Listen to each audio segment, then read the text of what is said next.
Okay, we are live. Joining us today, of course, is Alexander Mercouris in London, and we are very honored and very happy to have our good friend, Mr. Larry Johnson from the amazing blog Sonar 21. The link is in the description box down below. I will have it as a pinned comment as well. Alexander, before we went live, Alexander, what did you say to Larry? The blog that I start my morning with. What did you say? Absolutely, Alexander? Absolutely. When I get up in the morning, it's the first place I go to. I just want to see what Larry's been writing over the last couple of hours, and it's always there. There's always an interesting piece, always something to read. Fantastic. And interesting, analytically important, and very succinct, if I may say so. I mean, and I speak for myself, against myself here. When I used to write, I don't write much anymore. I used to write, page after page after page. It's a lawyer's thing. So it's all over the place. But, with Larry, you can go very quickly to the point. You can see exactly the point he's trying to make. He's somebody who does it in few and pithy words, very well chosen words.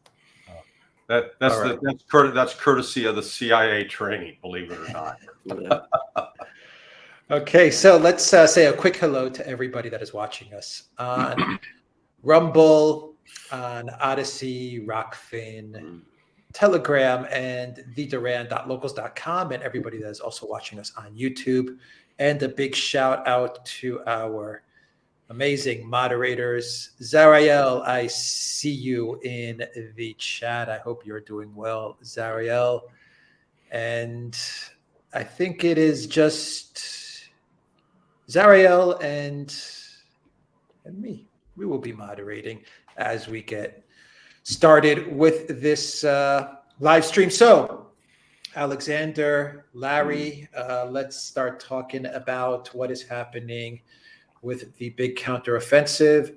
Real quick, Larry, you were our first live stream guest in 2023. And I think around that time, that's when we started to get a lot of talk about this big counteroffensive that is being cooked up. And here we are 6 months later. And Alexander, Larry, where are we? Well, I think Larry described it very well a couple of weeks ago. He called it the kamikaze offensive. And that's exactly what it is. And, we can be flippant about this, but I'm hearing about 10,000 people are dead. There's some absolutely horrifying reports coming through about what's actually happening on the front lines. That apparently the smell from the decomposing bodies is over, all over the sort of battlefronts, and that Russian soldiers are themselves shocked by some of the sights they've seen. And not just in this one village, Piatikhatki, which I've been talking quite a lot about on my program, but apparently in several other places as well. And the incredible thing is that this offensive has been going on now for about 2.5 weeks by my calculations. And Ukraine has achieved nothing. I mean, they haven't yet even reached the main Russian fortified lines. They're still stuck fighting over the same string of villages that they were fighting over 2.5 weeks ago. And it is the kamikaze offensive. It is a terrible thing. Only, of course, these were unwilling kamikazes. The people who were in those kamikaze planes, those Japanese pilots, well, they were indoctrinated. They had all kinds of religious beliefs, which are perhaps difficult for us to understand, but they willingly did what they did. These people, the Ukrainian soldiers, one gets the sense that in many cases they have been deceived or led into this battle, expecting some quick, easy victory, told that the Russians would turn and flee, and it hasn't worked like that. And I think other points that Larry made, he made an absolutely brilliant post again some weeks ago, talking about this Frankenstein collection of weapons that Ukraine has been provided, tanks from one place, infantry fighting vehicles from another, all of these things cobbled together. It doesn't really work training to operate the one doesn't really teach you much about how to operate another. The logistics is a nightmare. Only today, just a few minutes ago, just before we started this program, I was reading, I think it was the New York Times, they're saying 30% of these weapons are out of repair at any one time because the logistical tail has broken down. I mean, that's basically what it's saying. I mean, it tries to spin it slightly differently. It says these are old weapons, things aren't, as reliable as they might be, but it's logistics. The logistics isn't working. And of course, he asked the rhetorical question, how good is Ukraine's logistics? What is their logistical style? Nobody's really come up with any kind of explanation, because if you do what I have to do every day, listen to the British media, read the British newspapers, nobody ever talks about these things. They never ever discuss these things. Even British army officers, and Larry has had some very choice things to say about some of them. Yeah. Colonel Kemp being one, who, by the way, is now starting to have doubts. He's warning his readership that the Ukrainian offensive, we've got to be ready for the fact that the Ukrainian offensive might be about to falter. But none of these people talk about these things. They don't discuss them. I've never known a conflict where people have been so catastrophically misinformed. And as I point out many times, my memory goes back to Vietnam. I can remember, maybe it was the later part of Vietnam when people were starting to be a bit more honest about how bad things were. But I mean, I've never known a time when a war has been as catastrophically badly reported as this. So, kamikaze offensive, we've pushed it. We forced the Ukrainians into doing it. They weren't keen to do it. And here we are. So that's what I wanted to say about the offensive. I don't know what, I'm sure Larry has much to add. And I mean, I should say, by the way, that your ability, Larry, to keep track of all these propagandists and people who come out is just astonishing. I don't know where you find the stomach, frankly, to deal with these people, because I, frankly, am beginning to become very angry about reading them. Yeah, well, I share your anger and your disgust. Really, this is so. I'm old enough. I'm 68. I do remember the Vietnam War, and I was on the tail end. My year 18, when I turned 18, was the last year that they ended the draft. So I go back to that, and even during the height of the Cold War, or the depths of it, however you want to portray it, when the United States and the Soviet Union almost went to nuclear war over the Cuban Missile Crisis, even during that time, there was still a foundation for diplomatic discussion between the United States and Soviets. There were still exchanges, and there's not this vitriol that we see right now. And then this vitriol that's coupled with complete delusion, complete it's lying. There's no other way to portray it. When you have generals like Hertling or Trace or Ben Hodges, I mean, Hodges stands head and shoulders above the rest as being the absolute dumbest man on television. To portray what's going on in Ukraine with the Ukrainian army and ignoring everything that they learned as professionals.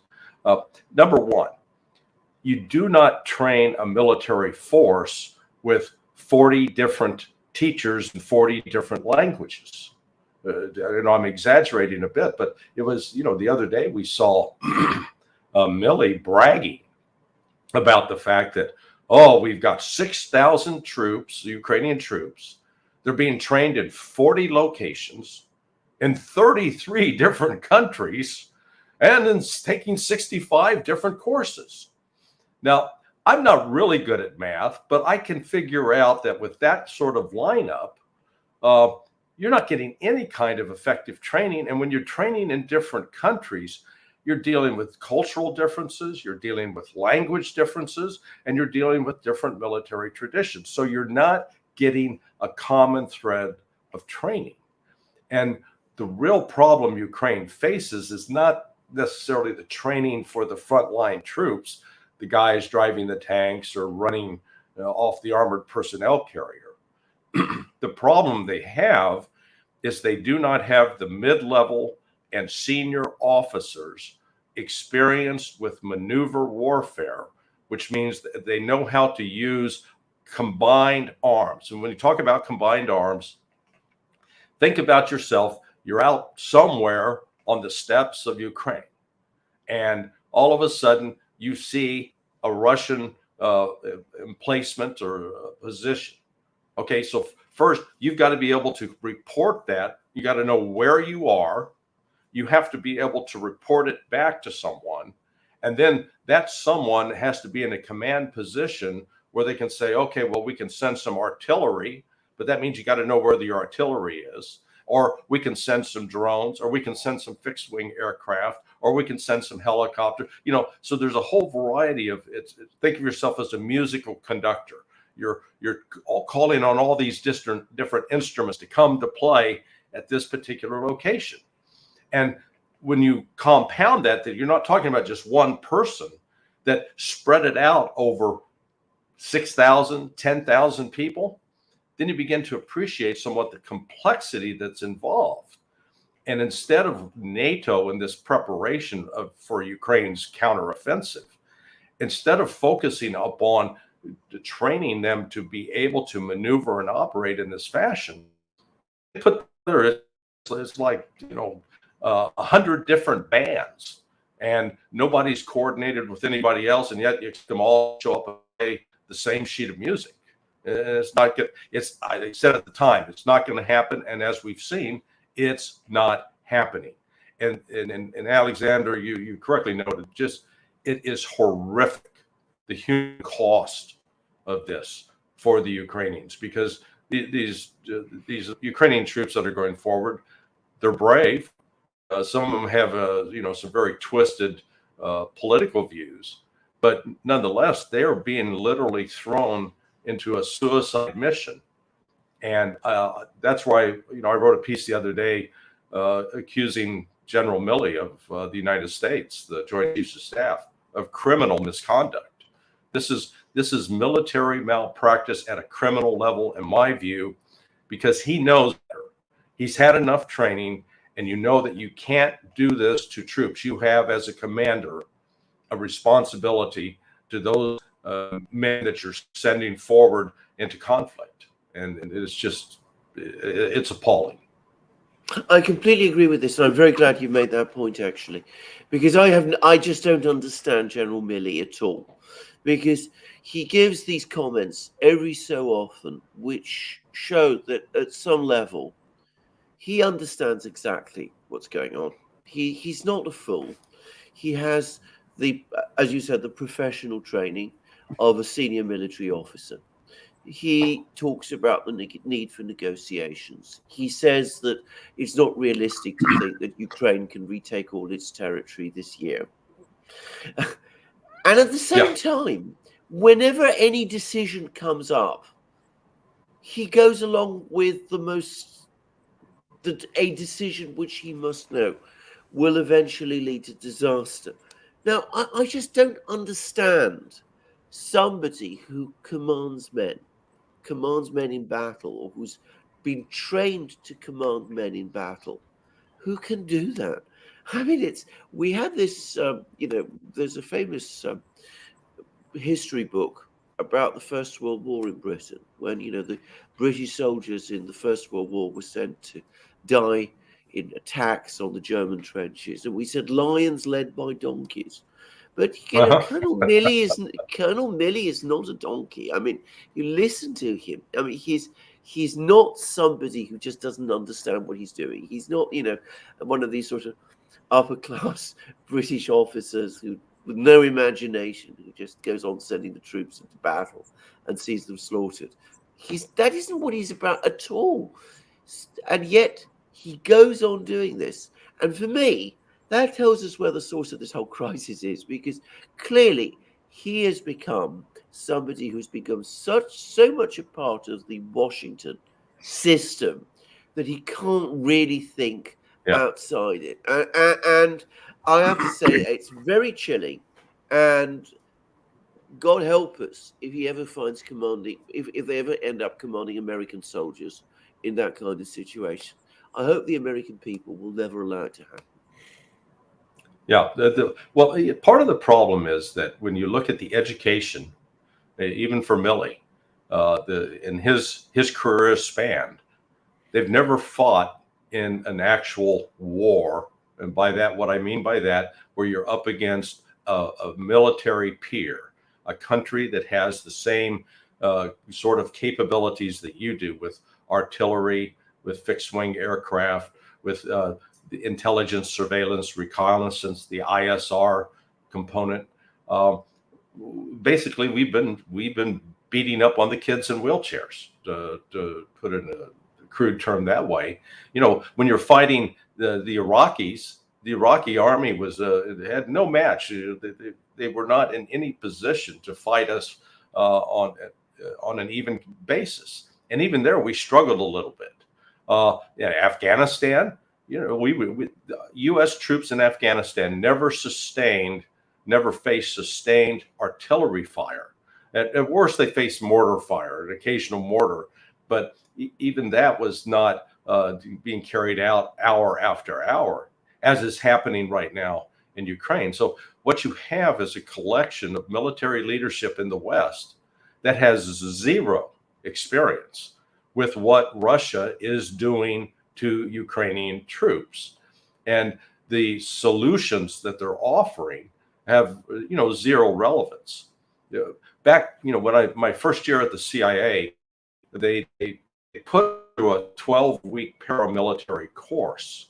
The reason for that was because so many of the new hires coming into the CIA at the time did not have any military experience.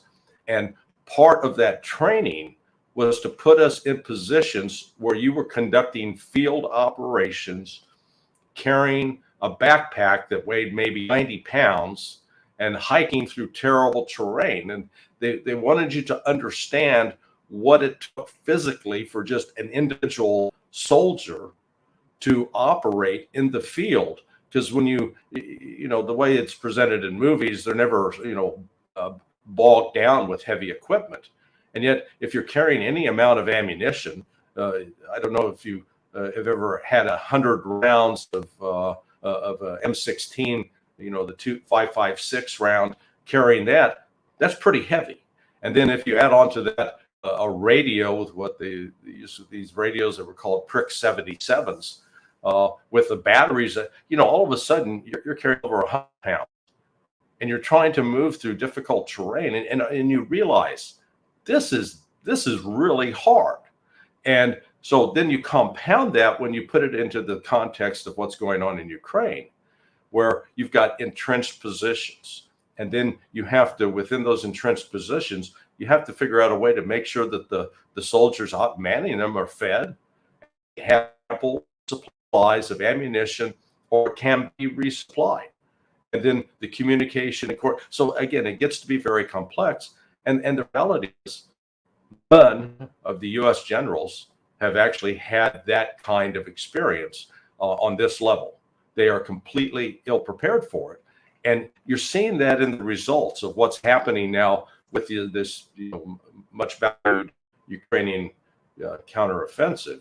Remember, it was being, when we first talked in January, February, it was being advertised like, the summer blockbuster that's going to show up, coming in July, June. Well, the blockbuster showed up and it turned out to be a flop. And unfortunately, we're not talking about entertainment. We're talking about, as you correctly noted, the lives of men are just being wasted. And they're also being terribly wounded, and will be carrying these scars with them for a lifetime. You were talking about a peer opponent, an opponent that's, space observation techniques, electronic warfare, can pile on artillery densities. I'm reading today in the Financial Times about the effectiveness of Russian helicopter gunships. Well, who would have thought it? I mean, the Russians have helicopter gunships. I mean, the other extraordinary thing is this complete lack of knowledge about Russia. And when we had the Soviet Union, when we were pitted against the Soviets, we, in the West, we did understand that they did have a formidable military, that they had most of the things, in fact, pretty much all of the things that we had.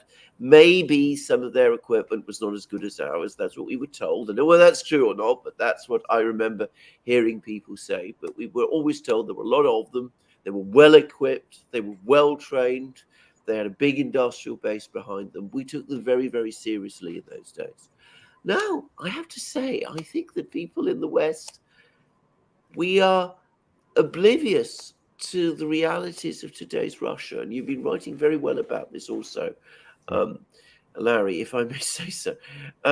We've gone from a situation where, if anything, we overestimated the Soviets to a situation where we have catastrophically underestimated today's Russians. Their tanks are not up to our standards. Their helicopter gunships. Well, as I said, nobody, I think, you ask most people in Britain who follow news. I don't mean, most people. I just mean those people who follow news. The idea that the Russians had advanced helicopter gunships comparable to ours, that's just not something people were ever told about or thought about. It was assumed there were a lot of them, that it was, like the sort of horde that would sweep across Ukraine, but if it encountered Western weapons, it would basically turn tail and run or break down. It wouldn't be able to sustain it. And of course, the Russians weren't able to sustain arms production. I can tell you, back in March of last year, the Daily Telegraph was writing pieces about how Russia was about to run out of missiles. Yeah. if you got $1 for every article that was written saying, "Oh boy, Russia's running out," they're tapping, going dry, we would be wealthy if we could, collect on that. It is, what's remarkable that people fail to grasp. Russia's entire national defense industry is built upon a strategy of national defense. They're not designing weapon systems that satisfy a particular corporate interest. In other words, what they are creating has got to be functional within their system, because Russia is not sitting back saying, "Boy, what country do we need to go conquer this year?" Russia and even the former Soviet Union did not have a record of global colonial military adventures, as has been the case for the United States, the United Kingdom, Germany, France, Italy, run down the list. The West always sits back and accuses Russia of imperial ambitions, when in fact the countries that have been engaged in that are in the West. And so what Russia creates are weapon systems that are both practical and functional and designed to integrate at a variety of levels, so that the AK-47, which is that's an old rifle in terms of its development, but the nice thing about it is you can put it in the mud, you can put it in water, you can have a soldier who may not be that terribly well educated and who doesn't have good maintenance skills, and that firearm will continue to operate. Whereas the United States is renowned for creating sophisticated weapon systems that are fragile, and that when they get out in the field and they get bumped around and hit, they don't function. That's why we've heard Donald Trump say the United States has got the greatest military in the world, and my rejoinder to that has been, no, the United States has got the most expensive military in the world. And I've always likened it to, it's a Lamborghini with no tires. It looks really nice and it's got some very slick technological aspects. But in terms of being able to field it and operate it and use it, take the M1 Abrams tank. The to try to put it out into the field and into the steppes of Ukraine right now, it's just too heavy. It's too big. It's not gonna operate in that environment. And so Russia's design of its various weapon systems have always, I think, been looking at it from the practical standpoint of, if we have to use this to fight off an invader, how's it going to work? And how do we make sure that it can work and integrate with other weapon systems? The one thing with Russia is, well, they're ahead of the game on many fronts. Electronic warfare. The West doesn't even have anything approaching that. I spent over 20 years doing counterterrorism exercises, but these were full up with the U.S. Special Operations Forces, and we would work with the European Command or the Africa Command or the Pacific, what was then called Pacific Command. And never during any of those exercises did we actually look at and script for the use of electronic warfare as a component. And you need to practice, those elements. Air defense, the entire Russian air defense system is they need to send George W. Bush a thank you note, because it was George W. Bush who walked away from the anti-ballistic missile treaty, unilaterally withdrew. And even back then, the Russians were saying, "Wait, what are you doing?" And the United States thought that, well, we're so good, we're so superior, we're going to launch off on this. And Russia said, okay. And Russia proceeded to construct, both with the S-300 and then the S-400, and they've got the S-350 and now the S-500 and the S-550. They've come up with multiple systems that actually work, and they work effectively, in contrast to the grossly expensive and ineffective Patriot battery system. So it is the defense procurement process in the United States actually ends up directing the kind of weapon systems the West is creating and deploying. It's not being created and deployed according to a strategic plan or a strategic vision. And this is a point that Andrei Matyanov has made in his books. I mean, his books really were breathtaking and showed much foresight. But once you understand that what you've got going on is NATO and the West are very subservient to corporate interests, and part of the weapon systems you buy, well, you got to support that particular company, because when I retire as the chairman of the Joint Chiefs of Staff, I'm going to get a slot on that board. You don't have that going on in Russia.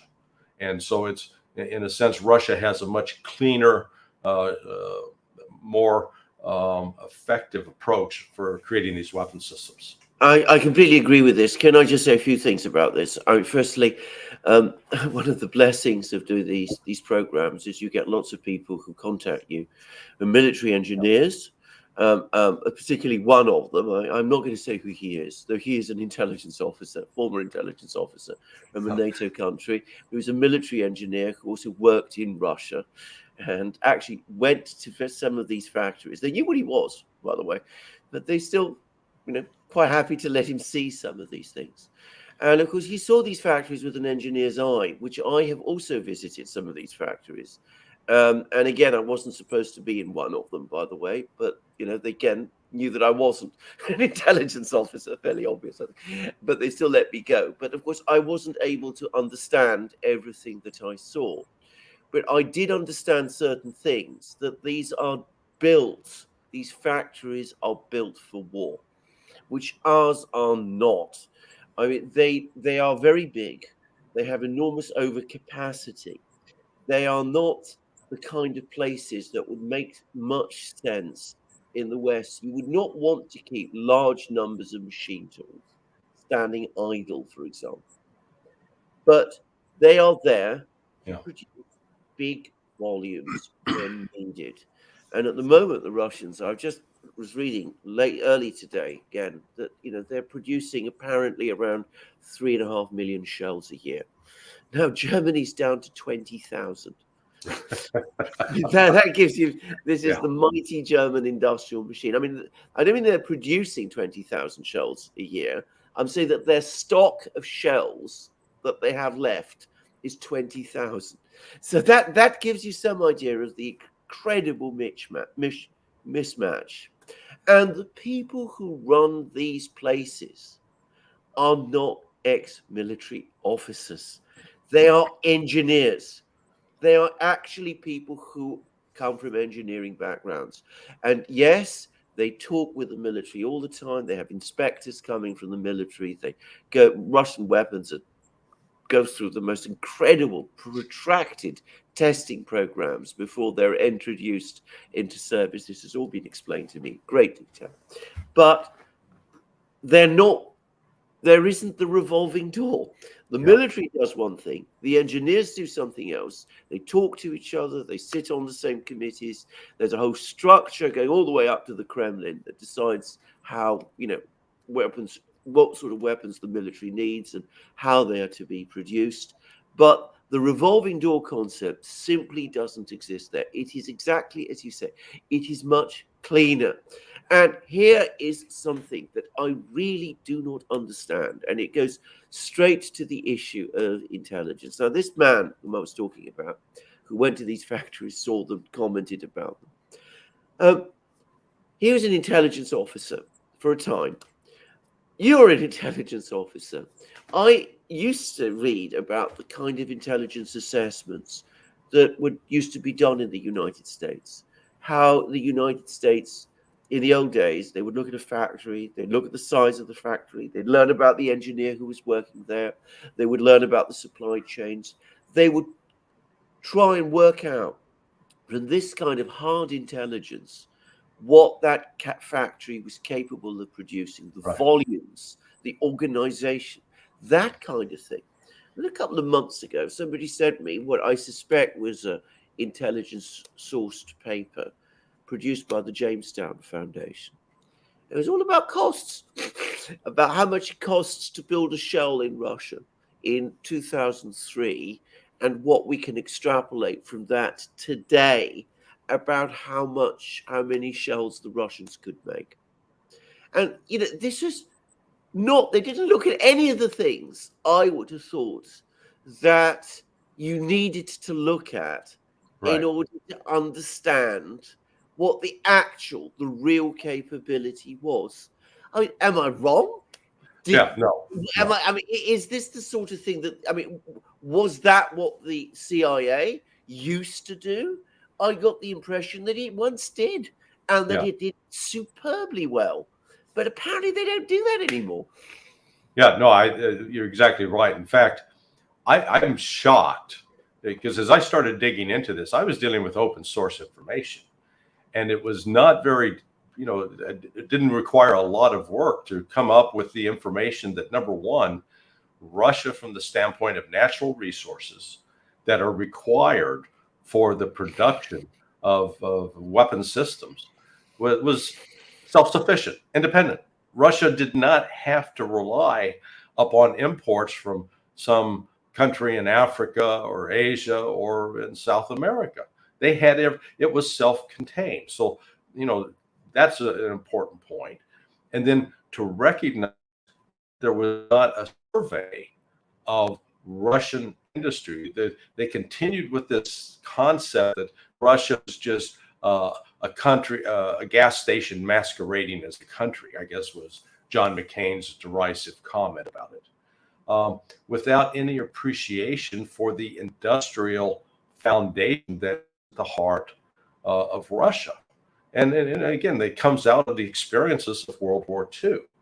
The difference is because of the suffering and the slaughter that the Soviet and the Russian people endured in World War II, it's left a lasting memory that they're not going to go back and repeat that if they can avoid it.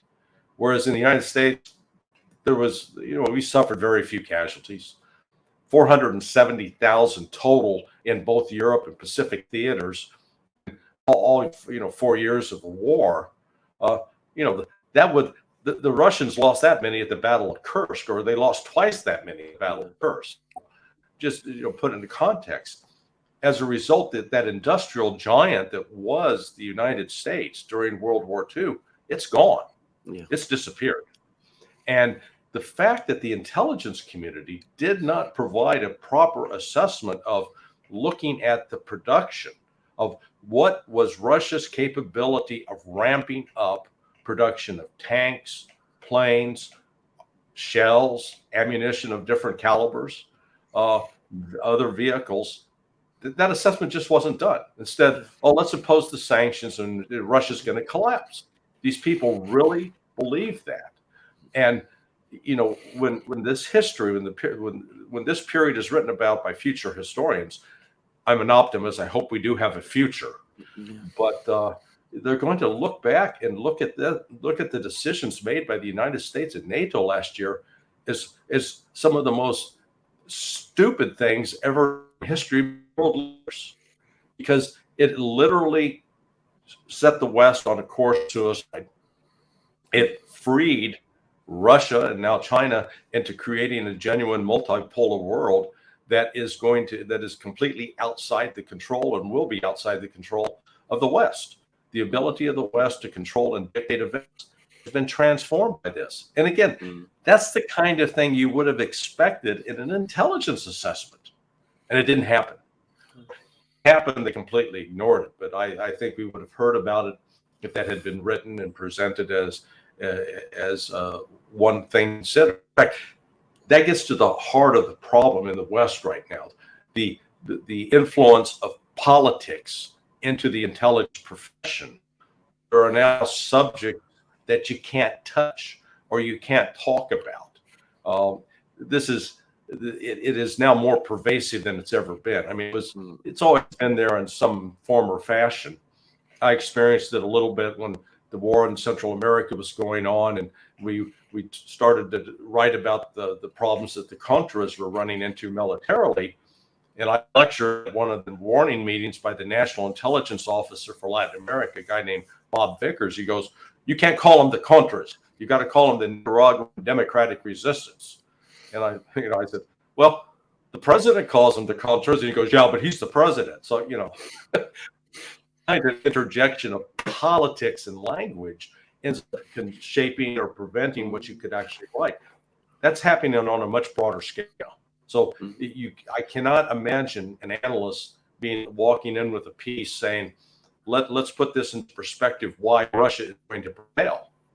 I don't think that would be allowed. And the other thing is, one gets the sense that politicians are becoming dangerously ignorant about the state of our own countries. Now, I don't know whether you read this extraordinary piece that appeared a few days ago in Politico, which clearly I think, now, I should say, a grizzled veteran of bureaucratic power struggles. So this had all the look of something that came out of that. But it was talking about the state of American deindustrialization. The fact that America no longer has the industrial capacity to do what it did in the 1940s, which is just quickly crank out, unlimited numbers of tanks, aircraft, whatever it was required to do during the Second World War, because the industrial base isn't there, because the skills aren't there, because the engineers aren't there in sufficient numbers, because the skilled workers aren't there in sufficient numbers, because the factory space isn't there. Now, Larry, you've been talking about this long before this conflict began. I mean, you've been talking about the deindustrialization of America. I know other people who've been talking about this. I mean, people from the finance side, actually. People like, Mitch Feinstein, that we had a live stream. He's been talking about the fact that America has been deindustrializing without noticing. But again, I get the impression that politicians, the political class, just didn't see it. That they were just blind to this.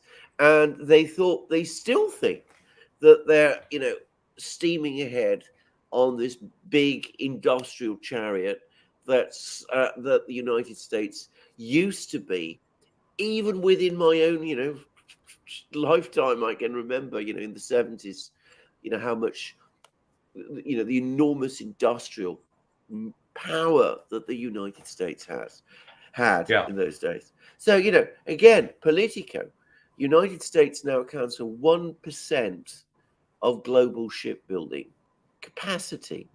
China between 45 and 50%. and it asks, how are we going to compete in a naval race with the Chinese, given that kind of imbalance? Well, I'm coming up on my 50th high school reunion, and in chatting with some of my friends from back in that era, as we look back, my father was a maintenance foreman at the Armco steel plant, previously called Sheffield Steel, out of the UK. Other friends, their fathers were foremen or mechanics at places like Bendix Corporation, Armco, Standard Oil. So it was all our parents.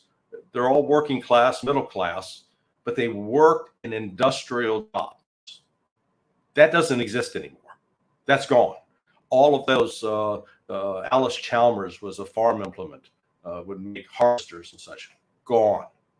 So once you eliminate that industrial base in the United States, it ends up spreading to the society in terms of social effects, because all of our parents, by virtue of having those good paying industrial jobs, they could at least afford to build up a retirement and have a decent lifestyle.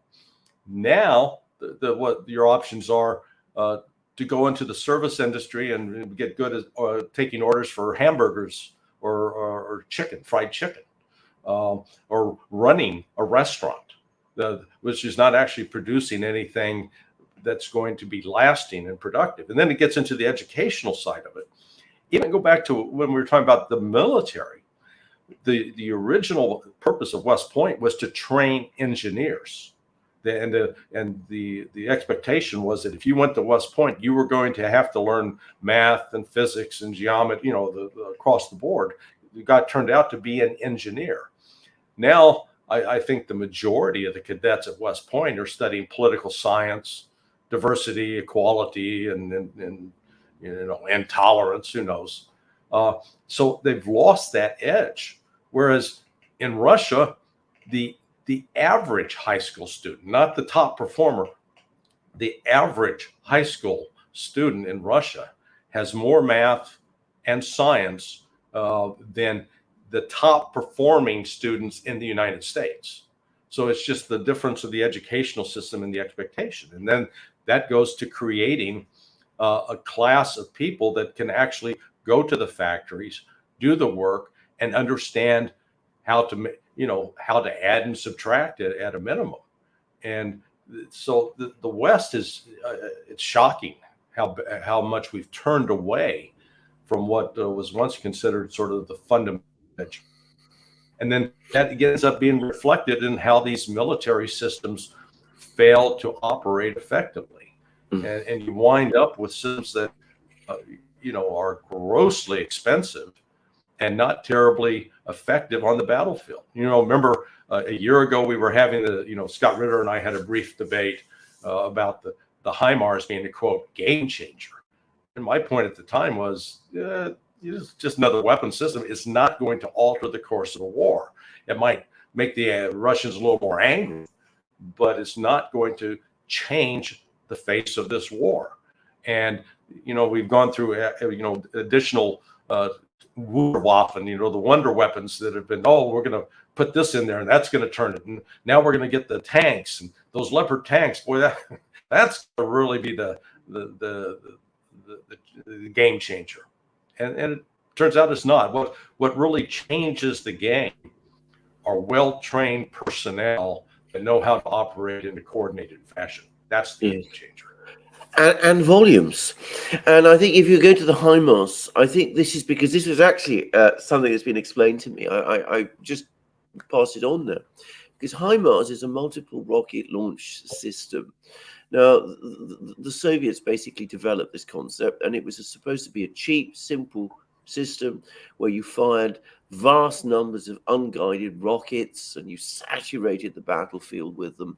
And they were cheap, they were very easy to make, they could be produced in huge quantities and very simply and integrated into the battlefield and used very effectively. So the United States took that concept, and of course they decided that it had to be precision guided.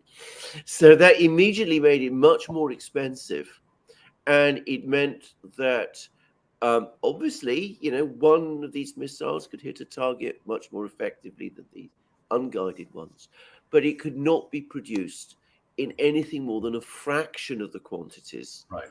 that the original Russian one could. Now, the point is, the Russians saw the HIMARS, and this isn't new. I mean, they were aware of it for a long, long time.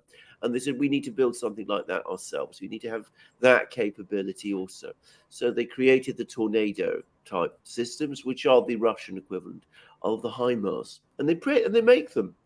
But alongside those, they still continue to make the enormous volumes of unguided rockets as well. So they don't say, we want, it has to be one or the other. They say we're going to have both, because sometimes we need the volumes and sometimes we need the precision. Whereas in the United States, there is no attraction to building the volume ones, because there isn't very much profit to be made from making large volumes of cheap unguided rockets. I mean, it's as simple as that. So it's the financial, the profit motive, if you like, which pushes you towards the more advanced system, which the Russians, of course, are now jamming anyway, because of the electronic warfare things that you said. But that's I think it's a good case study of how it's a good idea in theory, but it's not thought through in practice. It can be very effective, but it can't be used by itself.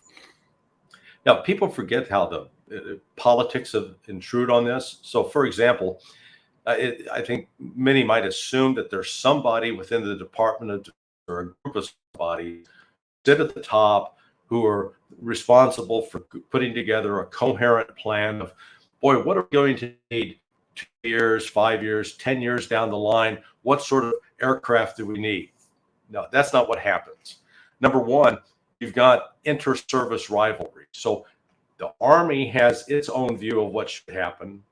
The U.S. Marine Corps has its own view of what should happen.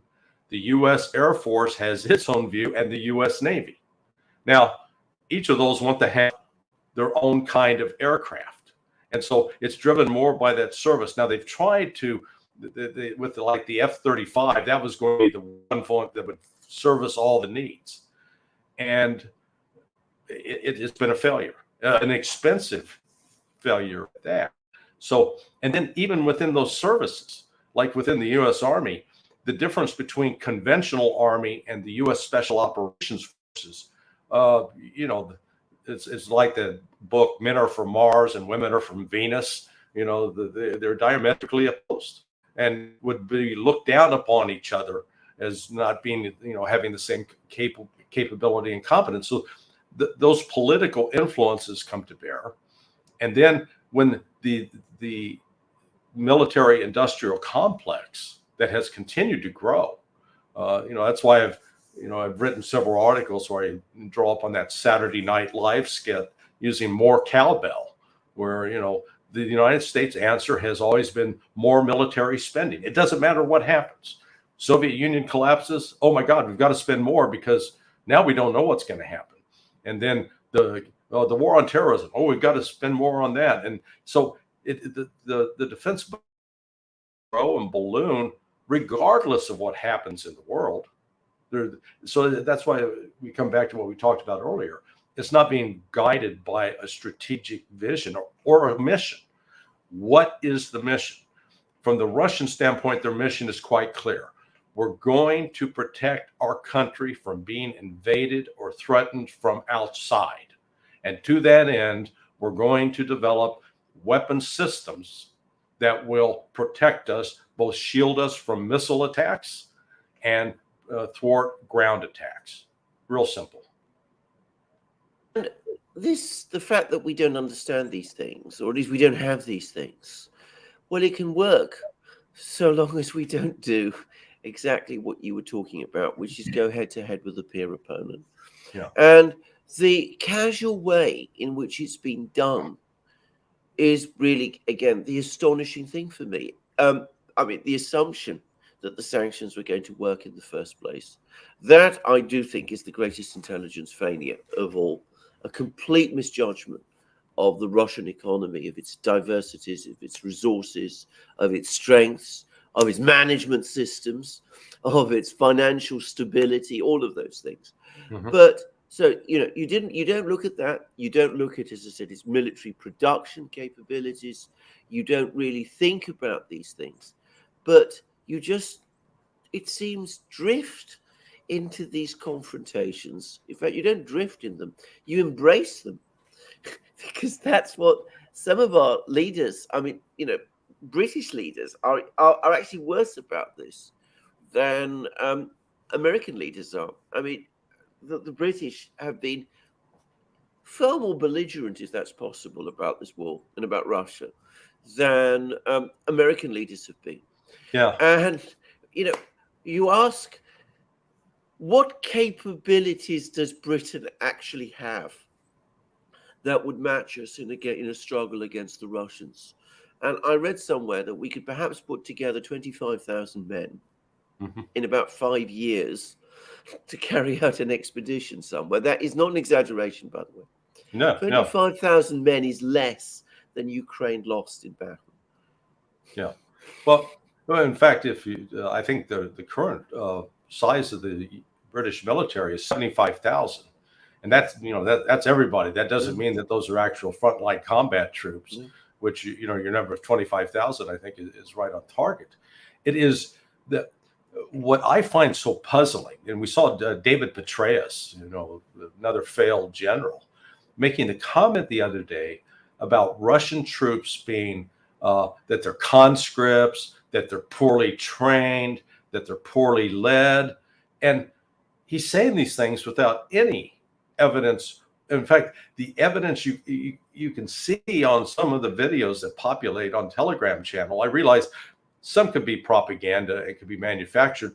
But when you look at how the Russian soldiers are kitted out, just how they're dressed, how they wear their equipment, how they carry themselves, these are not sloppy, incompetent people, and you can't fake that. They show a genuine. It reflects good organization and good supply and good training, and yet the United States these military leaders, whether it's Petraeus or Hodges or Hertling and down the list, continue to disparage and dismiss the Russians as being incompetent. And what's so maybe funny is not the right word, but what is so strange about this is that over the last 20 years, while we're saying that Russia is some backward economy, it was the United States that had to rely upon the Russian space service to take our astronauts to and fro going to the space station, because we, the United States, no longer had the capability or the talent to produce the rockets necessary to carry out that mission. The Russians did it in a heartbeat. So that sort of disconnect from reality, where we talk about the Russians as being a bunch of backward, ignorant Slavs, and yet it's the United States that has lost that actual capability to carry out those missions. I've never seen anything like it. No, have I. I couldn't have imagined it. Larry, where do we go from here? Lots of talk now. I mean, there's those who say we're going to be escalating. The F-16s are coming, probably. The ATACMS missiles are coming. So there's that sort of school. And one gets the sense that, if you're going to pause the offensive, they're going to pause it because they say they need the air cover.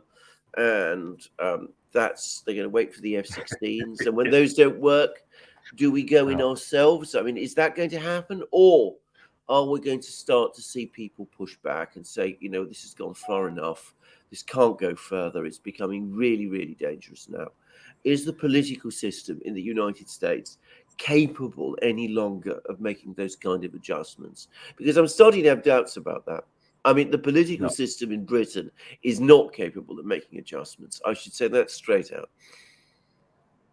Yeah, no, we're broken. We're as broken here as you are in the UK, and it's shocking. You can't find any significant voice beyond, say, Donald Trump, that talks about how foolish this war is in Ukraine, and that's able to carry that message without being attacked as a Putin supporter or as a purveyor of Russian disinformation. So that continues to dominate here, and I'm very concerned, worried that this is going to continue to escalate, and that it could get to the point of even being attacks upon the U.S. mainland in response to things the United States will have done or supported in attacking Russian territory. Already, I am reliably informed that there are U.S. and other NATO forces that are actually operating weapon systems. I think it is U.S. personnel that are actually some of the bags inside Ukraine, and they're going to suffer casualties. They're going to be killed. I do not see Russia wanting to take a pause at all. I think Russia is going to continue to escalate its attacks on these decision-making centers. It looks like, I don't know if you've ever seen what called the Vision Center or the Tactical Operations Center or the Joint Operations Center.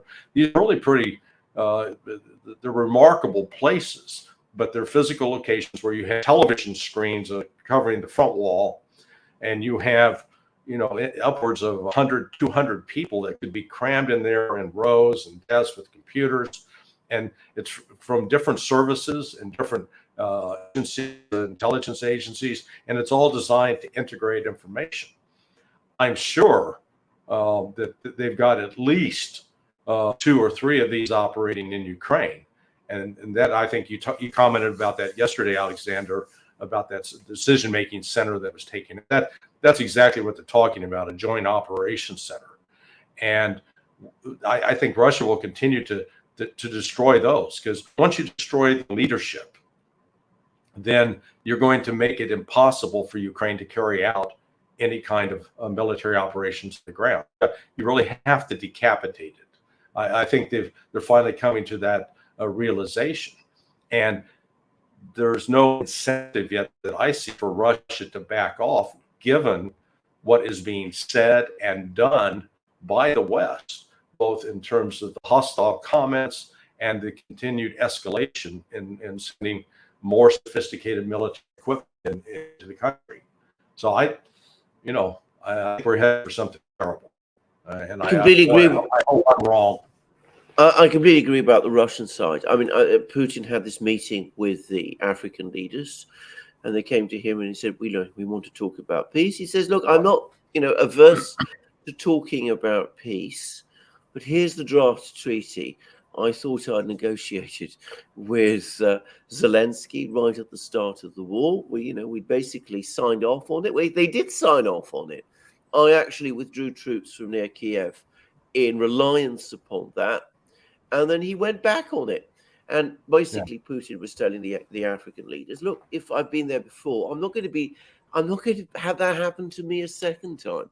I'm not going to be fooled twice. I mean, there comes a point when trust breaks down so completely that you no longer feel any longer that you can actually conduct meaningful discussions with someone. And can I just say, I've been going through this morning, plowing through this morning. You see, if anybody could bring themselves to get through to that point in my next video. But most of the last part of it is discussing Blinken's visit to China. And again, I think it's been reported correctly, because people take everything that they want from what the administration is saying. They're not looking at what the Chinese themselves, how they're reporting it. But they're basically, what my impression was, that the Chinese were telling Blinken, look, you're now in the last chance saloon as far as we're concerned. We've been had by you time and time again.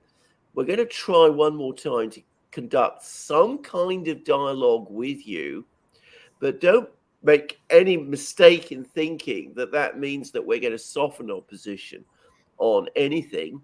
We've made our positions very, very clear, but you've come along and you've told us that you don't want to escalate here, you don't want to escalate there. well, we're going to see this time whether you actually deliver on that. And if you don't, that's the end. that was my impression. And he was taken through the mill.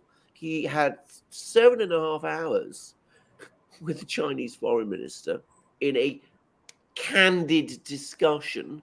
And both you, Larry, and Alex, you know what a candid discussion is. Yeah. That appears in a readout. Both the American and the Chinese readout talk about the 7.5 hours candid discussion with the Chinese foreign minister.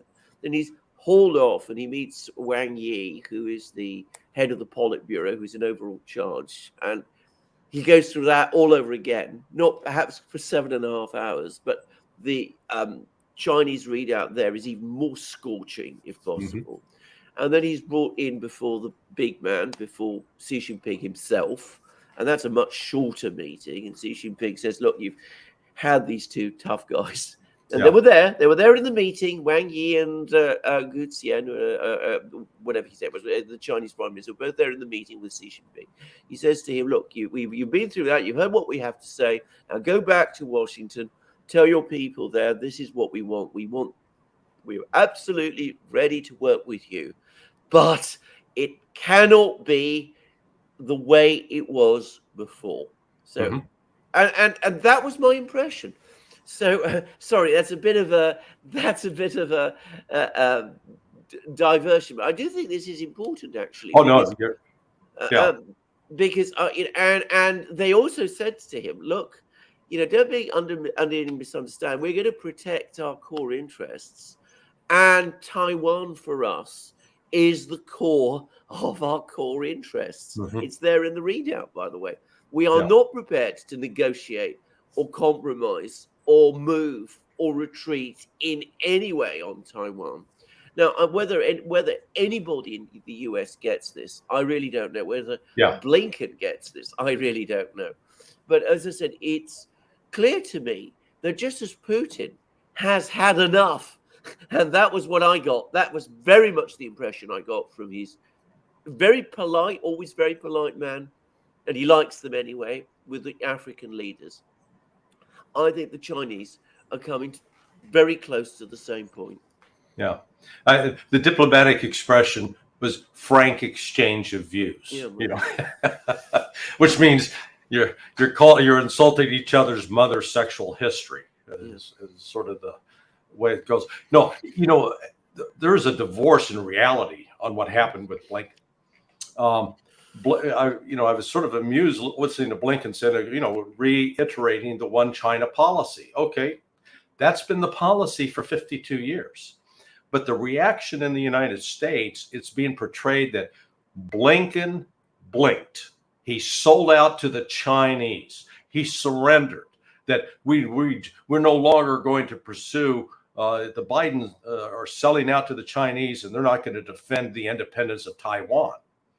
And in fact, literally 20 minutes before coming on your show this morning, I had a call from a buddy of mine, retired DEA, and he was just outraged by what Blinken had done. And I said, Art, do you understand that when Nixon did the one China policy, agreed to it over 50 years ago, that we recognized that Taiwan was part of China? And he goes, what? Now, we're talking a guy that's had 30 years within the U.S. government. And I guarantee you, his view is not unique. It's the common view, I think, in the vast majority of the American public. And that's where you're going to have this real disconnect. The Chinese expect, rightly so, that the United States is going to adhere to what Richard Nixon agreed to over 50 years ago. And yet the political pressure, the domestic political messaging that's being done is emphasizing, we've got to stand up for Taiwan's independence. I think the only thing that will save us from ourselves is the elections in Taiwan will install a government that's willing to reach out and reconcile with Chinese mainland. That may save us from catastrophe. Otherwise, these people that are running, it's not just the Democrats, so the Republicans as well. They seem hell-bent on getting into a war somewhere with either Russia, China, or both, without even thinking through the consequences of what that means. Yeah. I'm going to ask one last question, Larry, because I know you have to mix with lots and lots of people in Washington. I mean, Seymour Hersh, who's a friend of yours, as I understand. Yeah. Seymour Hersh has been saying recently that that there is growing unrest within some of the top people in the intelligence community, that they're getting very frustrated at the fact that there are people close to the president in the administration who are making decisions on. Ideology sometimes I think gives it a more dignified quality than it really is. I mean, I don't quite know what to call it, but they have a set of ideas which are sort of immutable and which they don't really want to argue, and a set of beliefs that are immutable. And that there are still some people in the intelligence community who are trying to cut through this and explain, look, the world isn't quite as you want it to be. It's more involved than that. There are other people with different points of view, and they can't just be disregarded. You just can't sweep them away.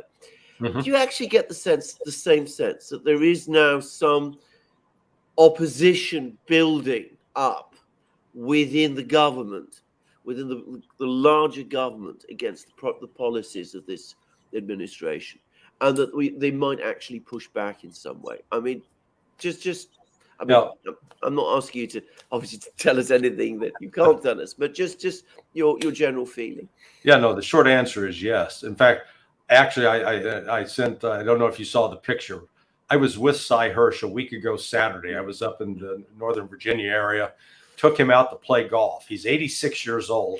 He can still hit the ball. And, he's the same sort of wild man that he's always been. But as we talked about this, the fact that there are people in the intelligence community now coming directly to him is a sign of the alarm that exists within some sectors in both the intelligence and military community.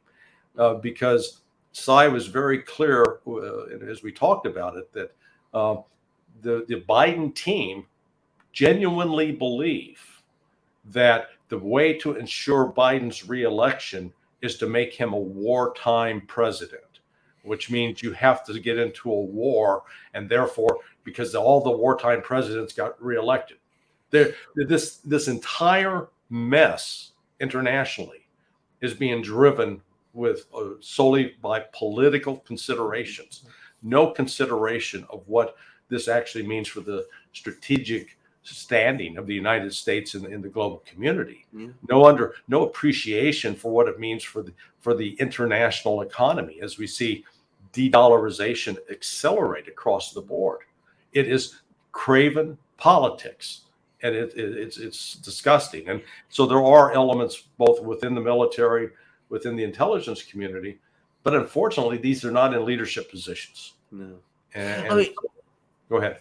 I just wanted to say, I mean, a wartime president, a war leader.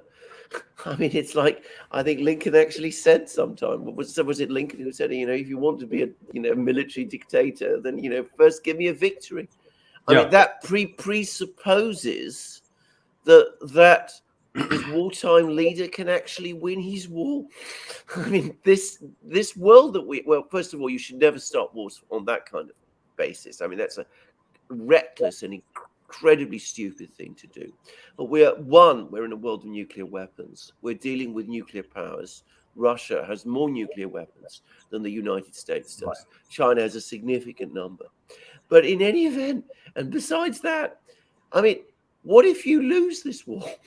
I mean, that's not going to help you as president if that's what you want to be. I mean, LBJ went down because he wasn't winning the war in Vietnam.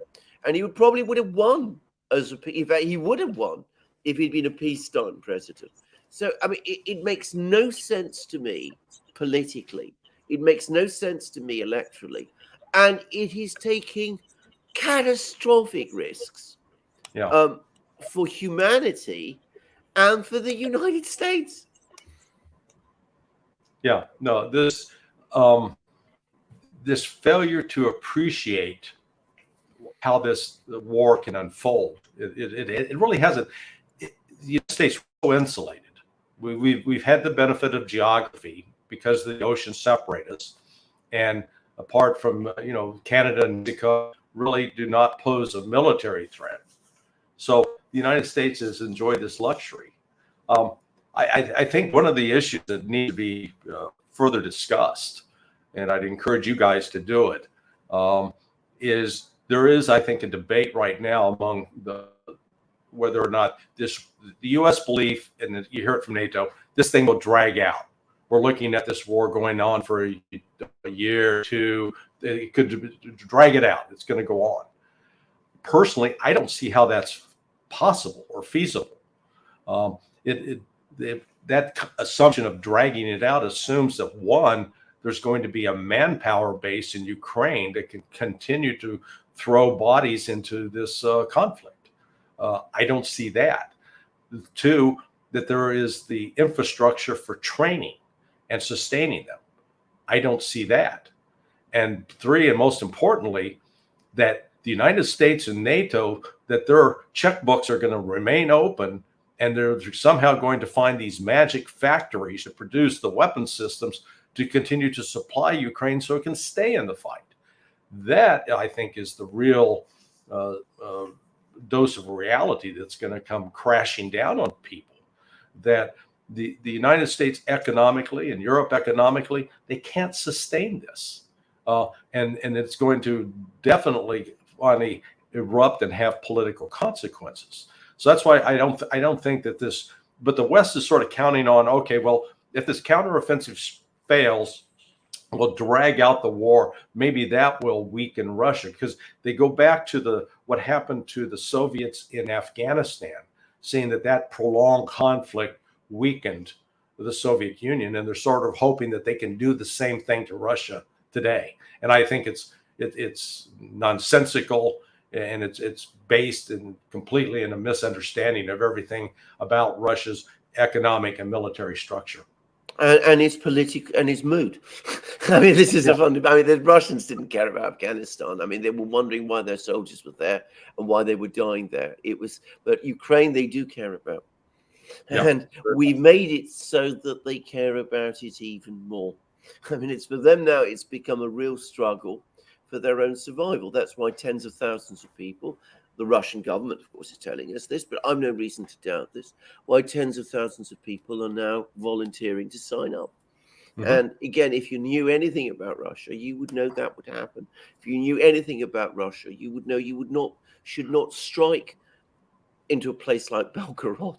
This is exactly the kind of reaction it is going to provoke. And I completely agree with you, by the way. I don't think this is going to drag on for years and years. And I think that if it does, which I don't for a moment believe, then it's not going to make the Russians weaker. It's probably going to make them stronger and angrier in a kind of a way. But it's going to make us weaker because already we're running through our weapon systems very fast. Presumably, if you don't have artillery shells on hand, you can't train with what artillery you've got left. I mean, this is my guess now, but this is just my own assumption. Maybe I'm wrong about this, but I mean, I would have thought that it's ultimately weakening us faster. Well, and it's making them stronger. That's what I would say. So a long war, we're not going to get it anyway. But if it were to happen, it would be worse for us than a diplomatic compromise now. But I agree. I don't think there is any real. I don't think there's any real ideas for a diplomatic compromise on anything like the kind of basis that the Russians at the moment would accept. And I think that's where we are. Now, that's going to be my last comment because we've been chatting for an hour and 13 minutes. And I'd like to pass on to Alex in a moment. But just quickly, Larry, do you have anything to add to just the one thing? I think the one thing people need to really focus on is that Putin is not obsessed with this. He's not consumed by it. He's not like LBJ, the whole Vietnam thing weighed upon him like the sword of Damocles. Instead, Putin, he looks at that, but he's looking at it in the broader global perspective of building this alliance with China, of continuing, I'll call it the diplomatic offensive by Russia with Lavrov, globetrotting and, being the consummate ambassador of goodwill for Russia around the world. and that Putin recognizes that this conflict in Ukraine is just but one element of a broader conflict with the West that is reorienting and shuffling the world order into something new, which we have not seen since, this is unprecedented in our lifetime. The system that was set up at the end of World War II, it's coming to an end. And Russia and China are in the process of building something new. And the West, at least in the United States, I don't know about Europe, but at least in the United States, we fail to grasp and appreciate what's happening. We still think, oh yeah, we've got the money and we're the wealthiest and we can, this is just a minor bump in the road. I think that's a terrible mistake on our part. Yeah. Alex? You have 15, 20 minutes, Larry, to answer some questions. Is that all right? Yeah. All right, let's go through some questions. I'm just going to start from the top, and I'll try to run through as many questions as I can. And let's begin. Paulie says, watch yesterday's UK column. Mark Anderson at minute 14 shows Ukraine's transition has been planned for years, as was the coup with Dutch involvement. Paulie. Sparky says, make Ukraine Russia again. Let's see. Radovic said, let's remember Gonzalo Lira. Yeah. Yes. Absolutely. Let us indeed. Absolutely. Ricardo says, psychologically, the Ukrainians are totally winning. Psychologically, totally win. Can I just make quickly before Larry goes? I think that this is where the offensive, if it's called off, if it fails, is going to make a huge psychological difference. It's going to make a big psychological difference in Russia because, well, they've been hearing about this offensive. They've been hearing about these Western systems. They'll now know that these systems are not invincible. The tanks burn, the infantry fighting vehicles burn. That will give them renewed confidence. On the part of the Ukrainians, I think this is going to be more than anything else the event that will make them start to wonder whether Ukraine can really win the war. And I don't know whether you guys have been seeing this, but there's been more and more reports now that more and more Ukrainian soldiers are now starting to surrender in larger groups. I mean, this, which has not been something that we've seen very much happen in this war up to this point. It's not yet a flood, it's more a trickle, but it's beginning to get a little bit more than a trickle. Anyway, that's my own view. Yeah, I mean, just the media narrative is being shifted by events on the ground. That you can't cover up the number of Leopard tanks that were destroyed, visibly destroyed. You can pretend that they're not there, but this is one of those Baghdad Bob moments where he continued to insist there were no tanks in Iraq, and here comes the picture. You see the tanks rolling through the streets of Baghdad. So, yeah. Got no sense, says brothers slaughtering each other. Globalists grin. Yeah. Paul Walker says, but Ukraine states it's not started yet.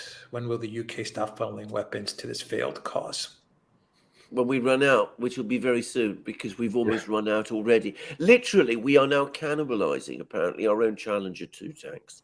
I mean, we don't build. This is the crazy things about this. We don't make tank guns any longer. So when a tank gun, and these are rifle guns, so apparently they wear out faster. Larry, you probably know more. We definitely know more about this than me. But when they wear out, apparently the only thing you can do is you can detach them from the one tank and plonk them on the other. So actually, our fleet of Challenger 2s, which is never very big, is about 150, is diminishing all the time. And this conflict, if we're going to keep these tank Challengers in Ukraine operating, is going to cause critical problems for the rest of the tank fleet. Yeah, well said. Diversity in training is our strength, bro. Sparky says, during the Cold War, U.S. citizens didn't hate Russians. They wanted to save them from communism. Nowadays, hate is encouraged. Now that's the thing that really puzzles me. I understand the animus at Russia if Russia was behaving like Pol Pot and the Khmer Rouge. to carrying out these horrific massacres and murdering millions of people. But that hasn't been Russia. And in fact, when you go back and look at Putin's approach to Biden in December of 2021, it wasn't belligerent or threatening. It was normal. Hey, look, we've got some legitimate concerns here, and this is what we want to try to negotiate a solution. And this hatred directed at Putin, I would really like to go back and try to figure out when the worm finally turned, because initially it was embraced by the West. And I don't know what was the exact moment when they decided to shift the narrative, but all of a sudden Putin became Voldemort, and he had to be stopped at any price. And that's where you saw this proliferation of intelligence operations, both to suggest that Russia was poisoning Litvinenko with polonium, and a whole series of things to portray the Russians in the most evil, dastardly way possible. I don't. There has not been the concrete actions that would justify that kind of view. Yeah, I think Sparky actually said in a question yesterday in our live stream with Barnes. He said Putin derangement syndrome preceded Trump derangement syndrome. Let me know, Sparky, if I got that right. I mean, we've had Putin derangement syndrome for a while now. Yeah, and it puzzles me. I don't, because you can't point to anything objective, an objective fact that would justify, that this attitude towards him. When he prevented the West from pillaging Russia, I think that was it. Yeah. Yes.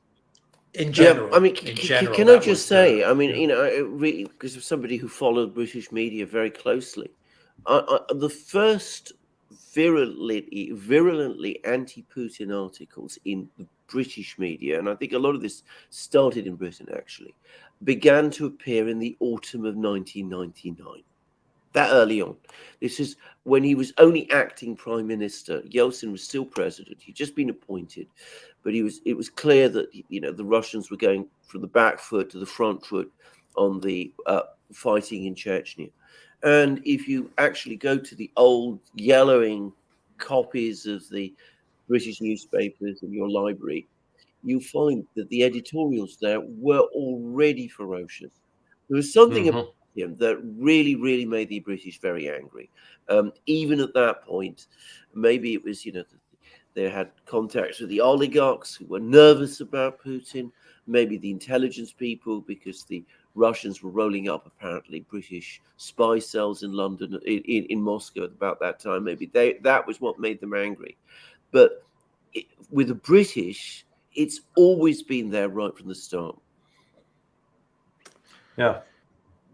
Very puzzling. Yeah. Jay Galt says, someone asked DeSantis if he ever considered reading the British media as an alternative form of torture in Guantanamo Bay. Well, yeah, I put myself through that torture every day. Yeah, the British media is so bad. Alexander, on my video today, Alexander Larry, I talked about in my clown world the Telegraph article about how Russia, the leadership in Russia, is so upset with the results of the that they're hitting the bottle. And I mean, I don't know, the Telegraph. I always thought the Telegraph was like the gold standard once upon a time. Yeah. Well, that article I wrote about the other day, this fellow Owen Matthews, who he had this thing about Putin has disappeared and he's nowhere to be seen. And it was like, dude, turn on the TV. He's ubiquitous. Come on. It was 4 days in St. Petersburg giving 3-hour speeches. What are you talking about? Yeah, I'm going, my God. I think say he must be on some very powerful hallucinogens to have kind of perception. My goodness. Let's see. Ricardo says, perception management is really the only thing they have here in Canada. people really believe Ukraine is winning. They don't care about the facts. Yeah. Yeah. That has been what I find most remarkable about the psychological operations, this information warfare that's been carried out, not so much against Russia, but against the domestic population in the United Kingdom, in the United States, and in Canada. That it has completely, the average person, they hear it and they get on board with what is just a blatant lie. And when you try to educate them or you try to make the alternative point, I mean, I've been attacked as a Putin apologist, or well, how much money are the Russians paying me to say these things? And it's like, yeah, haven't gotten that yet. No, the news here is talking about just the other day they were talking about Ukraine advances in the counteroffensive, and that the Russians have been unable to destroy any of the NATO weapons. And I'm like, what are you guys talking about? We're living in two different universes. Yeah. Anyways, Sparky says Milley is a weakling. That's how he got there. It's not just Milley. If you go back and look at the lead up to the war in 2003 in Iraq, you did not have a single senior military person resign their commission in protest. Everybody went along because they didn't want to jeopardize their retirement. They didn't want to jeopardize their potential to snag a good job in the corporate world after they left the military. So what we've had is just a string of cowardice. It's quite a contrast. We've had the sad news this last week of the death of Daniel Ellsberg. He lived a long, good life, but he had the courage to come out and blow the whistle at a time when he literally put himself at risk of being in prison for the rest of his life. But he felt so strongly about it, and so it's I was fortunate to have had some contact with the man, and what a marvelous human being he was. Absolutely. Oksana says, thank you for telling the truth. I live in the US for a long time, but it's really hard to be a Russian here nowadays. Wish you all the best. I'm sure it's even harder to be a Russian in Britain, by the way. Yeah. But I will say this. There was one incident which my wife saw when there was a Russian who, and in a cafe, and apparently two young British men got up and said, we want you to know that not all British people feel the way that you might think. And, that you do get flashes like that also. NGS says, if the offensive fails, will the Western public know? Yeah. It's a good question. Very true. Ricardo says, never underestimate Joe's ability to F things up. Yeah, quoting Robert Gates, the former head of the CIA and the Secretary of Defense. Yeah. One of the few things I've agreed with Gates on. Yeah. Gestros Panama says, have you seen the Wall Street Journal leak of a China base in Cuba? Yes. Well, yeah. I really am amused by this thing. Guess what, people? Every country in the world, particular countries of the status of like the United States and Russia and Germany and the United Kingdom, have intelligence operations where they try to collect information from other countries. Come on, grow up. I mean, that's the world. I find it so ridiculous and absurd. These kinds of leaks, I think, are designed to try to create antagonism and try to gin up animus towards China, as opposed to saying, hey, let's just recognize this is the normal course of doing business. In fact, there's some benefit from these kinds of intelligence operations because collecting information, they have a better sense of what the country's actually doing. Now, I think I'm afraid with respect to the United States, the Chinese are going to look and say, my God, they really are this crazy. They're not just kidding. They're this nuts. Take a pick 1313 says, getting along with Russia and China is so obviously the best thing for America and the West and the world. What is crazy is that we let the military industrial complex and greedy globalists to tell us otherwise. Yeah. going back to John Lennon's song Imagine. I mean, can we imagine where we're not having to spend $1 trillion in the United States on defense systems that most of them don't work anyway, and that instead of having this military conflict with Russia and China, that we found a way to, get along and actually do something for the benefit of the people of the world.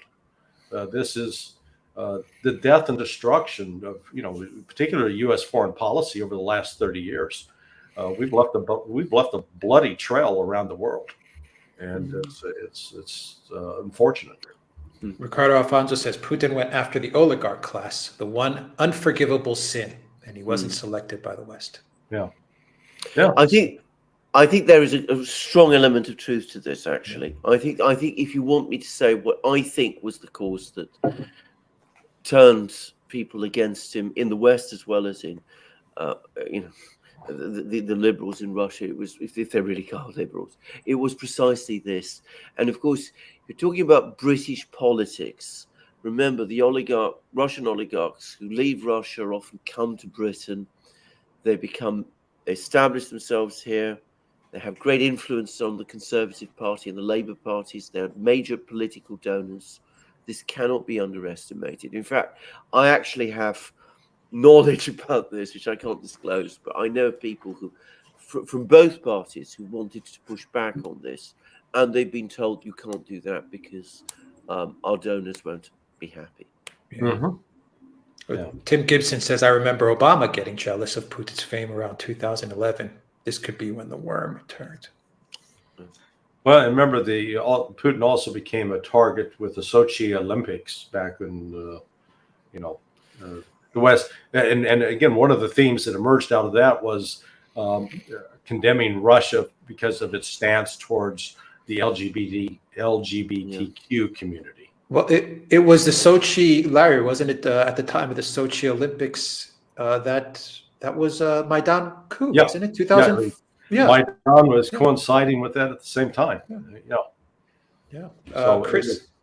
So I don't think that's a coincidence that while Putin was focused on all of Russia was focused on the Olympics, you had all the Maidan coup stuff brewing. Chris says, greetings from Cyprus. Our get-together in liberated Odessa next summer is still on. Meeting under the statue of Catherine the Great, free Gonzalo. They've taken down the statue, haven't they? They have indeed, absolutely, yes. Yeah. I mean, the founder of the city, this was, by the way, the Guardian justified that as an act of decolonization. This is Taliban-esque. It's like the Taliban had, trying to eradicate history. Yeah. Unbelievable. Let's see here from Paul. Footage of Russian medics tending to abandon Ukrainians 42 BDE is composed of ill, medically unfit troops in Latvia footage and burning NATO equipment. Also, several Challengers reported destroyed. I haven't heard about the Challengers. I've not seen Russian claims that they've destroyed Challengers. In fact, there's another report which is, I mean, even more. In some ways, I mean, it's both laughable and tragic, and it shows you the absurdity of the situation. That the British are now telling the Ukrainians, don't commit the Challengers to the battle because we can't afford to have pictures of them being destroyed. I mean, that would be too difficult to sell, even in Britain. Yeah. Nikolai said, could this counteroffensive be pushed by the West to get rid of all the males that will turn to the West when they realize they've been duped? I think it's going too far now. I mean, I think. Garland says the U.S. actually builds an old VW Beetle and charges the government the price of a Lamborghini. And it's Garland great to have. Has a way with words. Yes, Garland, it's great to have you on, and may I just say you've been on a roll altogether. Rafiq says, question, will Zelensky eventually strike a deal with Russia and China once Russia decisively takes eastern Ukraine and perhaps Kiev and Kharkiv? Now, I don't think Zelensky has any way out of this other than to either try to abandon the country alive or he will not leave the country. He'll be taken out. This is, I think a moment will come if if Ukraine continues to try to launch attacks inside of Russia, then there will come a point at which I think Russia will take out this ultimate decision-making centers in Kiev.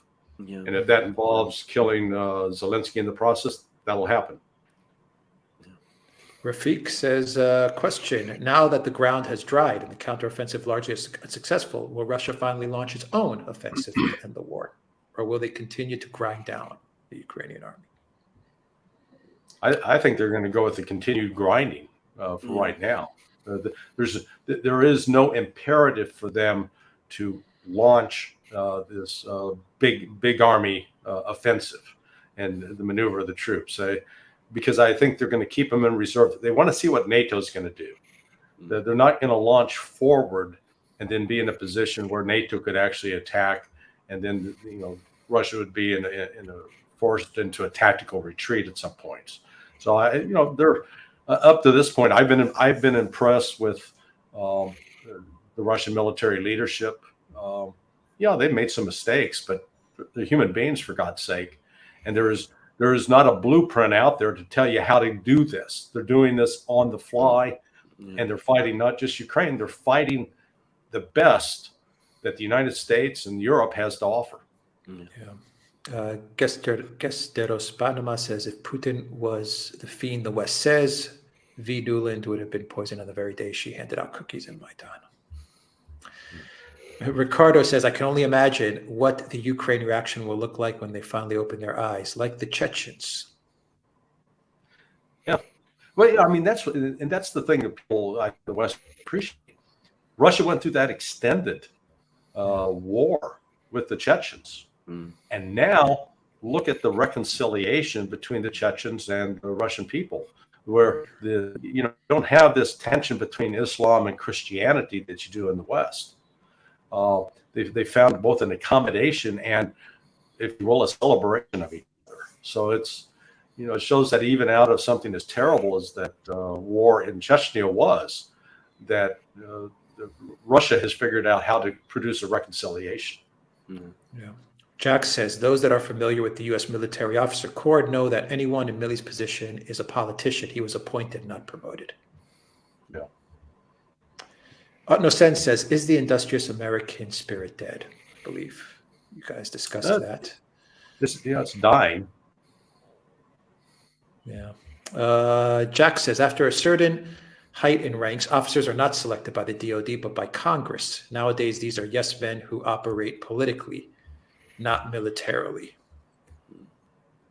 Now, well, it's always been the politics involved. I think if you look at Doug McGregor, he left the Army as a colonel. He was never promotable because he didn't have the right connections. His roommate at West Point was Stan McChrystal. Now, McChrystal became a 3-star general, I believe, or 4-star. And, McChrystal did not have the intellectual firepower of Doug McGregor by any stretch. And yet McChrystal's dad had been a general. So, the old friends, it's funny that the United States criticize other countries for the incestuous behavior of the elites while ignoring our own gross incest here. Sparky says most in the Pentagon nowadays got there via the F-up, move-up principle. Latimer says Russia has talented engineers and scientists because in schools and universities due to serious emphasis on math, chemistry, and physics education, unlike in the States. Well said. Garland says Russia builds lots of shovels and washing machines. He's trolling. He's trolling. And Rafik says, comment, the U.S. was financially gutted by big banks and oligarchs in the Weimar pre-collapse stage. Hope we don't wind up with American Führer. Recall Aesop's fable, killing the goose that laid the golden eggs. I think we shouldn't push these comparisons too far. I mean, bear in mind, Weimar Germany was a major industrial power. I mean, Germany hadn't deindustrialized in the 1920s. They went through a very, very serious business recession, to put it mildly, in the early 30s. But I mean, Germany had an industrial base. It had millions of workers. It had deep scientific engineering skills, and it also had a political culture which was completely different from that of the United States today and from the US tradition, which is, I will always insist, ultimately a democratic one. In Germany, you couldn't say that to anything like the same degree in the 1920s. So I don't think that we should push these parallels. I don't think we're going to look at a figure like that emerging in the US. I think the dangers actually are more insidious and more difficult in some ways to turn around, precisely because you can't have a single individual who, however damaging, once you take him off the scene, you are left with, you're left with nothing. He leaves nothing behind him. In America, it's a more complex, more interesting society in so many different ways. And I speak as somebody who once intended to do a PhD on precisely this period in German history. Actually, I should quickly say. All right, Larry, can you do a few more questions? I know Sure. we've kept you over an hour 30, but let's just a couple of more and we'll wrap it up. Mobius Zero, it's a two-part question. Can China survive a war against the US on sites like Quora, for example? People there think all you need to beat China is to block the Straits of Malacca and create an anti-China coalition. To add to my first point, would it really be that easy to bring down China, block the Straits, gather all who have a problem with China, Japan, and India, etc.? What do you think? Well, the war games that have been played out for the United States in a conflict with China always come out with China winning. The ability of the United States to project military force against China is pretty limited. If they come up with the carrier battle groups, those are extremely vulnerable to the hypersonic missiles that not only China has, but Russia's supplying, or as I'm pretty sure has pledged to supply China with what it needs to defend against that kind of threat. So that leaves the United States with having to rely upon the submarine fleet and fixed-wing aircraft, which again will be equally vulnerable to air defense systems because China has robust air defense systems as well. So there really is no way for the United States to project that kind of military force to be effective. And yet, part of the problem is within the military circles, particularly in that Indo-PACOM, I guess they now call it, are some people believe that China is a hollow shell. All we need to do is punch through it and we can prevail. A friend of mine who's involved with the intelligence operations, I asked him, are we getting ready to do something stupid? And he said, yes. And I said, is it Ukraine or China or both? And he came back, both. So not good news. Yeah, Tabernac says America G7 can play an extremely productive and positive role within the multipolar frame. Sometimes you've got to take a step back to move forward. Yeah, you're so completely right. Yeah, I wish our leaders were as sane and rational as you. Ricardo Alfonso says to go to war with Russia, NATO would have to have been staging equipment and men for the last year or so, and the Russians would be attacking those targets. Boots on the ground won't be as easy as they make it out to be. Yeah, well, the United States has already deployed. You got the 82nd and the 101st Airborne. They're respectively, I think 101st is in Poland, 82nd's in Romania. Again, it's not a significant force to actually change anything in the war other than provide a predicate for the United States to get involved if we inserted those troops and then the Russians started killing them. You also have the missile batteries, the former Aegis systems that were deployed in Romania and Poland as well. So, and unfortunately, NATO, actually, the army that NATO would need to rely on in order to fight Russia is the Turkish army, because the Turks, after the United States, have the largest troop number of soldiers, and I don't think that's going to happen at all. No. Elena says, Westerners have forgotten the turbulence in Kazakhstan. 2022, I find our lack of history memory generalized and unsettling. How did the West manage to make us forget what happened yesterday as if history has no importance? Oh, they don't teach it. They hardly teach it in Britain, and it's disappearing as a topic from British universities as well. I'm told, which astonishes me because that was my background. I mean, I was a history graduate. Yeah. Yeah. Controlled demolitions. Yeah. I was going to say, come to the United States, go to any state, and ask just grab somebody off the street and ask them where the state capital of that particular state is. They'll be hard pressed to tell you. I bet you 80% of the Americans, like the 80% of the people in Florida, wouldn't be able to identify Tallahassee on the map, much less know where Kazakhstan is. Come on. Yeah.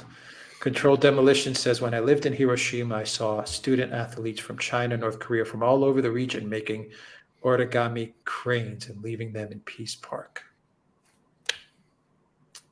That shout out for Gonzalo. Absolutely. Rafiq Adams says, Alex the Gray, how hopeful are you that Putin and/or Chinese can independently negotiate peace with Ukraine if neocons continues to escalate, despite decisive losses, e.g., Iran, Saudi, Yemen? Is that addressed to you, Alex, maybe? Yeah, I don't. How hopeful are you that Putin and/or the Chinese can independently negotiate with Ukraine?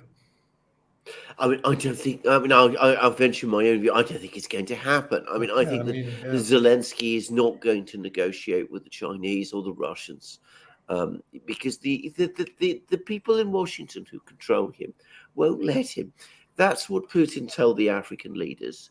I'm sure that's the message that the Chinese official who met with Zelensky, was it Li Hui, will have been communicating back to Beijing that this is a person who is incapable of making these kind of decisions now. I don't know what Larry thinks. Yeah, well, what is, Russia is the other part of this equation. What does Russia want in terms of negotiations? I think at a minimum, Russia is going to say, okay, one, we want the NATO forces out of Romania and Poland, not just out of Ukraine, out of Romania and Poland.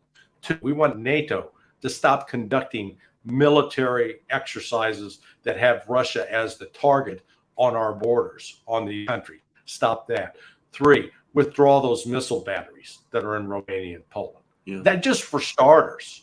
And then the guarantees they need that the Russian-speaking population in Ukraine is no longer going to be targeted and discriminated against.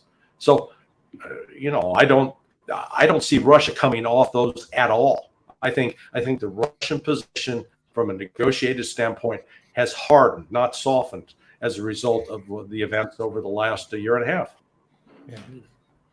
ADEX says Biden forced an end to the rail strike in the U.S., preventing workers from getting sick leave. Are we paying for sick leave for Ukrainian civil service and rail drivers? Would be calling. I don't know. I don't know either. But I mean, the U.S. does pay a lot of the salaries in Ukraine now. But whether they pay sick leave, I mean, I have no idea. I mean, imagine they pay all the government salaries. They do, absolutely, yes.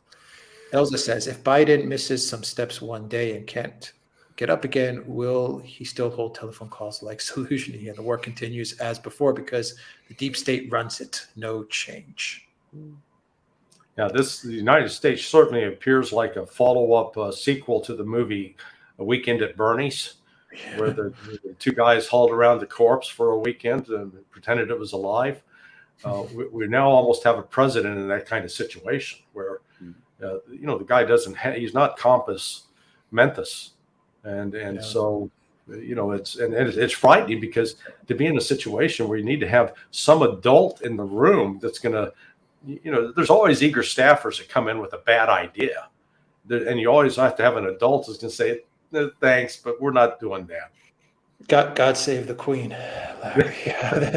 The New York Times is so strange. That was so strange. I mean, that got the headlines here in Britain. Unsurprising. Yeah, let's see. The NYT is reporting that the skipper and Gilligan have both decided to transition over to Mary. And we'll do two more. Thomas Bergman says, will Russia reopen the northern front to capture Kharkiv after Wagner is completely refreshed? I don't think any of us knows what Yeah. the Russians are going to do. I mean, I think that they've obviously got their plans, but they're not sharing it with me, certainly. Ditto for me. Yeah. So whatever questions we didn't get to, we're going to answer in a dedicated show. But let's just finish off with this one final question. I think we got to pretty much all the questions, I believe. Death Dealer says, when do you think Ukraine will get the F-16s? I think probably by September. Yeah.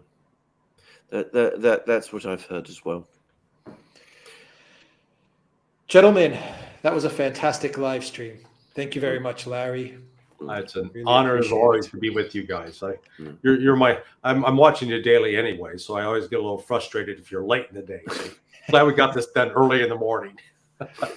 Everybody watching this show, Sonar 21 is the blog. The link is in the description box down below, and I will have it as a pinned comment as well when this stream concludes. Larry Johnson, thank you very, very much for joining us. Alexander Mercuris in London, of course. Thank you very much, Alexander. Thank you to our moderators. Valies in the house with us. Zarael, William, Justice. Who else was helping us moderate? I hope I'm not missing anybody. I always get nervous if I miss shouting out to our great moderators. GEC812, great to have you with us as well. I think I saw Reckless Abandon also moderating. Thank you to our moderators. Thank you to everyone watching us on the Duran.locals.com. Not artificial. Thank you very much for your support. Thank you, Grapes, for that screenshot of Larry, myself, and Alexander in the Duran. Thank you very much for that. To everyone watching us on Rockfin, Odyssey, Rumble, YouTube, thanks a lot. Fellas, any final thoughts before we sign off for the day? We're in a pivotal moment in history. If we can get through this one, which I still think we will, I think things will start to get easier. But we do have to get through this particular time. And I've never known the quality of political leadership in the West to be as bad as this. And when I say I've never known, not in my lifetime, not in, I think, Western history. Well, and I think what you guys do, other people like Garland and Nixon, and Judge Napolitano, this alternative media that's out there with podcasts, with Redacted, with Clayton, it is indispensable because the conventional media is no longer willing to cover us that, and people are desperate for truth. So I thank you guys for the courage of what you do. It's very important. And we thank you for your courage too, Larry, which we know how much it's required to be able to do it. And as I said, can I just say again, repeat to everybody, Sonar 21, go to it. It's concise, it's clear, it's very punchy sometimes, and you learn an awful lot from it there. Not just about the war, which you do, but also about what's going on in Washington. And we haven't talked about, the Duran report and all of that. But oh yeah, if you want to get a good perspective on all those things, also that's a whole nother live stream. An whole nother live stream. But as I say, if you want to get your perspective on that as well, from somebody who understands this world, go there as well. Yep. Free Assange. Shout out Gonzalo Lira as well. Don't forget about Gonzalo. Take care, everybody.